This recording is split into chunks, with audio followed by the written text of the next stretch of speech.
जी बिल्कुल, आमद रमज़ान हर सू रमज़ान शरीफ की आमद है। इसी हवाले से नवाबशाह में मसाजिद में ख़ुसूसी एहतमाम किया जा रहा है। नमाज़ियों की चूँकि तादाद बढ़ जाती है और ख़ुसूसन तरावी के हवाले से यहाँ पर ख़ुसूसी इंतज़ाम है। इस वक्त हम मस्जिद में मौजूद हैं, मुंतज़मीन से जानते हैं कि क्या इंतज़ाम किए जा रहे हैं। जी सर बताइएगा। अल्हम्दुलिल्लाह, ये हमारा दावत इस्लामी का मदनी मरकज़ फैज़ान मदीना नवाबशाह है।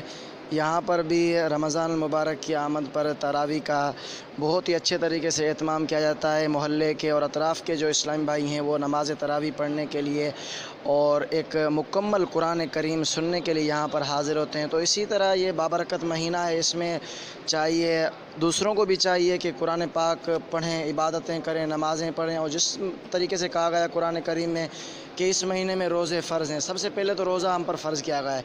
इसके साथ साथ जो भी इबादत है वो भी बंदा करे, जो दूसरे इस्लामी भाई हैं उनसे भी तरावी और नमाज़ पढ़ने की इल्तिजा है। जी आपने जाना, इनका यही कहना है कि यहाँ पर ख़ुसूसी इंतज़ाम किए गए। इनकी अपील है आशिकाने रसूल से, अहले इलाका से, अहले मोहल्ला से कि यहाँ पर होने वाली तरावी में ज़्यादा से ज़्यादा शिरकत करें और इबादत का सिलसिला है उसे बढ़ा दिया जाए ताकि अल्लाह अज़्ज़ व जल की खुशनुदी हासिल की जा सके। जी।